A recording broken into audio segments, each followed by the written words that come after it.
Today, we need to talk about Steve Sarkisian, the Texas Longhorns, and the quest for a number one passer in either Quinn Ewers or Arch Manning, because the Horns are hot after both of them, and we have got to break it all down. But before we do, as always, y'all know the drill. I want to hear from y'all, so hop down to the comments, give me a Y for yes or an N for no. Do you believe that Sark and the Horns will be successful in their quest to land a number one passer in either Quinn or Arch? And let me know what you're thinking there. If you're new to the channel, be sure to subscribe, hit that bell notification, because I do constant college football content, and you don't want to miss any of it. And if you enjoyed that content, be sure to like, comment down below. Those interactions are massive for content creators such as myself.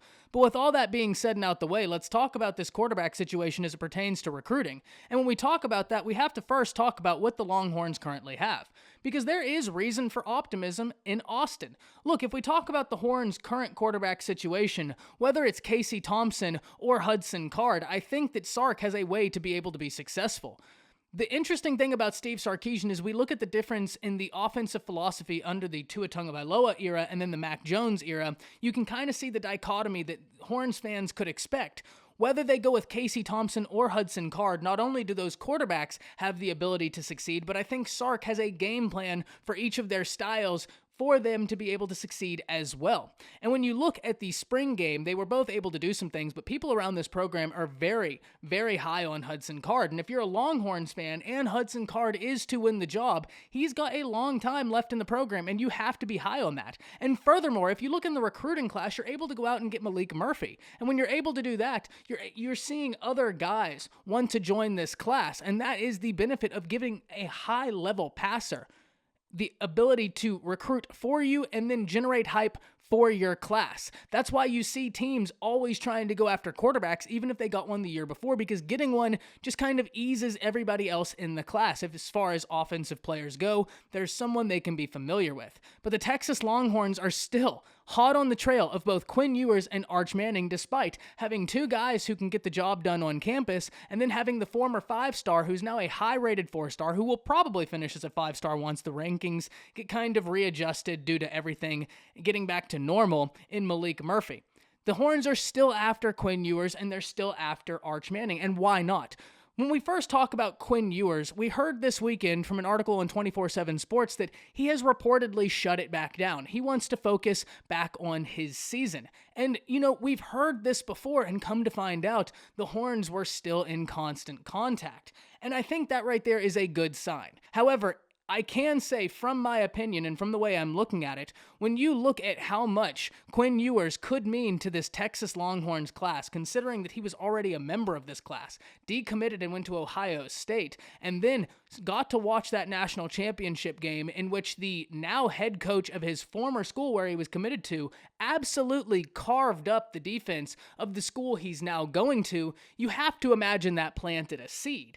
And then when you hear that the Texas Longhorns staff under Steve Sarkisian has been successful in at least generating some sort of communication with the perfect rated passer, you have to like where you are if you're a Longhorns fan. And even if he's shutting it down, we have to still understand that this is an incredibly, incredibly important prospect for Steve Sarkisian because of what it means. If he is able to secure Quinn Ewers, that will mean a lot of legitimacy for his pitch moving forward. We've heard top-level receivers in the nation talk about them wanting to go play with Quinn Ewers. And make no mistake, I'm not saying that Steve Sarkisian and the Longhorns are going to be able to flip him from Ohio State. It is going to be a tall order to flip Quinn Ewers from Ohio State. Because even though Texas has a phenomenal pitch, and that pitch being, hey, you just saw what I did at the University of Alabama with Tua, with Mac Jones, both guys putting up video game-like numbers and having great seasons. You saw what I did there. You're seeing what I'm doing here in this class, generating a bunch of hype. In the class of 2023, you have a guy like Ruben Owens, 5-star running back, tremendously talented, already a part of the class. Come join. You're a Texas kid. You've been a Texas fan. Heck, there's pictures of you when you were young in Texas Longhorns gear. Come be a part of the class that relights the fire within Austin and gets Texas Longhorns football back on the map. Be the quarterback that gets us there. That is a very hard pitch to turn down. On the flip side, the Ohio State pitch is, That's fantastic. We just sent a quarterback to the first round of the NFL draft. We might have the best receiving core in all of college football, and we continuously pull 5-star receivers, and it's been that way for 3 years. Come here, you're going to have a bunch of 5-star receivers around you. You're going to have a bunch of 5-star talent around you because we've been a top 5 recruiting class perennially, and we just made it to the national championship.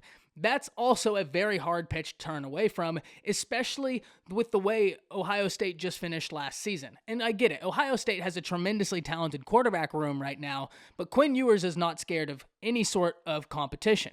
But in a worst case scenario, we have to understand that if he did shut it down and he's not taking any communication from Texas, we do know that Texas will keep pushing. Quinn Ewers means far too much to this class because we have to also look at what's happening inside the Big 12 because right now, the Longhorns are talented enough to where they could shock some people this year. I legitimately think that the Longhorns are talented enough to where they could surprise some people and do much better than people are thinking. However, if we look at it honestly, a lot of the teams in the Big 12 are getting better. Teams such as Iowa State returned a ton of talent. OU is so complete. The Texas Longhorns could also have a not bad season, but not a great season, and it would be perfectly understandable. They're in a weird juxtaposition right now. But if we look at Oklahoma, which is the Texas Longhorns' main competition within the Big 12, their process of recruiting the quarterback has not slowed down. And in fact, if we look at it right now, they have Spencer Rattler, who looks to be a Heisman favorite way too early. We get it, but that's the Vegas odds, so we're going to talk about it. Then they have Caleb Williams, a 5-star number 1 quarterback out of his class. And if we look into the class of 2023, where Arch Manning is, they look to be the favorite to land the number 2 quarterback in the nation, but only number 2 because it is a tie. He has the exact same rating as Arch Manning. They are ranked the exact same. It is a 1A, 1B scenario. Malachi Nelson looks to be a Sooner lock. Steve Sarkisian and the Texas Longhorns look around the landscape of college football, look around specifically the landscape of the Big 12, and realize they have got to get an elite-level passer. And if it is not Quinn Ewers, then Arch Manning, the 2023 number 1 quarterback, is the guy that they need to be going after. And if you are a Texas fan, if you don't get Quinn, you feel fine waiting on Arch. Now, Quinn is best case scenario because sooner is better than later, but Arch is worth waiting on. And Arch has already established a relationship not only with this Texas staff that makes you feel good if you're a Texas Longhorn fan, but also with Reuben Owens, the 5-star running back we just talked about that I think is tremendously talented. He's already establishing a relationship with him. Now, understand that this is a kid that is in the class of 2023, and he has been adamant that he is still wide open in his process, whereas we've heard Malachi Nelson being much more transparent that he is winding it down, as my light is winding down. If Steve Sarkisian and them can go out there and be successful with either Hudson Card or Casey Thompson, are able to keep a guy like Reuben Owens, who Arch is close with, and can get guys along the offensive line in this class, because Texas has got a lot of offensive linemen that are very talented. If the Texas Longhorns are able to capitalize on a Kelvin Banks or a Campbell, keep a Reuben Owens, and then get some wide receivers, not get Quinn, that's a very hard pitch not to take if you are Arch Manning, looking and working with somebody like Steve Sarkisian. The Texas Longhorns understand that they have got to get an elite level passer, and they understand that they are in a good position right now, but you cannot take what you have now and get stagnant, because the enemy of progression is stagnation. And if you look across the Big 12, there is not a lot of stagnation, and teams such as OU that are already loaded at the quarterback position continue to load with 5-star top-tier quarterback talent. And if Steve Sarkisian and them want to succeed, they know they have to do the same. That's it. I want to hear from y'all. Hop down to the comments. Give me a Y for yes or an N for no. Do you believe that Steve Sarkisian and the Texas Longhorns will be successful in their quest to land a top-tier number 1 passer? That's it. See ya.